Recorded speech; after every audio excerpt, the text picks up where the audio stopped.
Marathon training is hard work and takes months of dedication, so don't put all that time and energy in jeopardy by miscalculating one important piece of the training plan puzzle.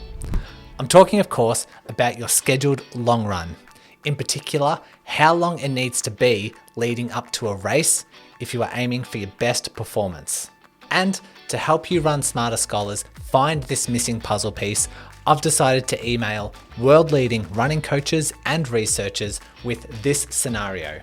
I said, hello, if you had a 40-year-old runner who had previously ran a 4-hour 10 marathon and was looking to train for a sub 4-hour marathon, what distance should he cover in his long run if you were preparing his training plan? And in my many years as a podcast host, I've had the privilege of networking with elite coaches and researchers, so here is the all-star team I assembled. James Dunne, a running coach and therapist with one of the biggest running channels on YouTube. Jason Fitzgerald, Tina Muir, and Claire Bartholic, who carry very impressive running credentials and also hosting the best and biggest running podcasts on the planet. Brian Hanley, who is a running researcher and a university professor. And we also have Eoin, Everard, Denny, Krahe, and Matthew Boyd, who are elite evidence-based health professionals and coaches and are also good friends of the Run Smarter podcast.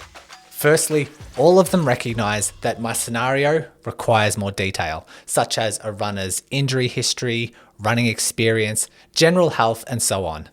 But I was grateful that they still answered my proposed scenario to the best of their ability. Let's compile their responses. Everyone in the All-Star team seemed to be on the same page and suggested a long run of around about 20 miles, plus or minus a few miles based on the runner's experience. But surprisingly, the majority of the responses I received valued the long run in minutes rather than miles and seemed to hover around 3 to 3.5 hours. So, depending how long it takes you to cover 20 miles, if you exceed the 3-hour period, you're better off cutting the run short. Now you're probably thinking, but Brody, 20 miles is nowhere near a marathon distance, and I want to be as prepared as possible. Why can't I run further? Well, the All-Star team constantly refer to this concept of diminishing returns. As Matthew put it, any longer, and I think the recovery time needed outweighs the benefits of the long run. For instance, if you run a marathon, you'll most likely need an entire week of complete rest afterwards, and then an additional 2 or 3 weeks to get back to high volume running.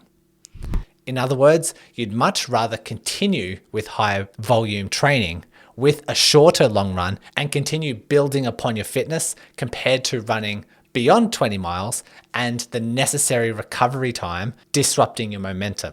Not to mention the likelihood of an injury if this necessary recovery time is ignored. But it doesn't take a genius to work out that 20 miles is well short of the 26.2 miles for the marathon, and the unknown of how you will fare for the remaining miles of that race can leave some runners uneasy. Luckily, Claire shared her tip and recommended a 6 to 10 mile medium effort run the day before your scheduled long run, and this will create a pre-fatigue in the legs and also allows you to cover close to that marathon distance within a 24-hour period. Another useful addition was from Jason, who recommended running 5 to 10 miles within your long run at your predetermined race pace, and listed 3 options here that you can pick based on your abilities. Another thing I found surprising was how many times a member of this all-star team mentioned the overall weekly mileage as being more important than the long run itself. This is also backed up by research, which showed those with higher weekly volume had a better marathon finishing time, but additionally, this same study reported that a long run beyond 35 kilometers or 21.7 miles was not associated with better performance compared to long runs between 30 and 35 kilometers. So it seems like the opinions of this all-star team are matching up with the research.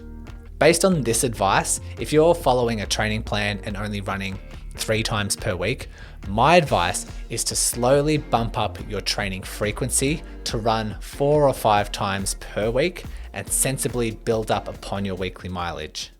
Now, with the distance of the long run locked in, the next question is when to do this long run. There are many approaches you can take, and your choice might depend on your level of experience, what's worked well for you in the past, and also how much time you have up your sleeve before this marathon. But James was grateful enough to suggest a structure that looks a little bit like this, with a 20-mile run just before entering your taper phase. And Denny also gave another option if your runner was holding up well physically, which involves doing your 20-mile long run about 2 or 3 times every other week, separated by a 12 to 15 miler in the alternate weeks. Like I said, everyone responds differently to a particular strategy, so this may take a little bit of fine tuning whenever you prepare for a race.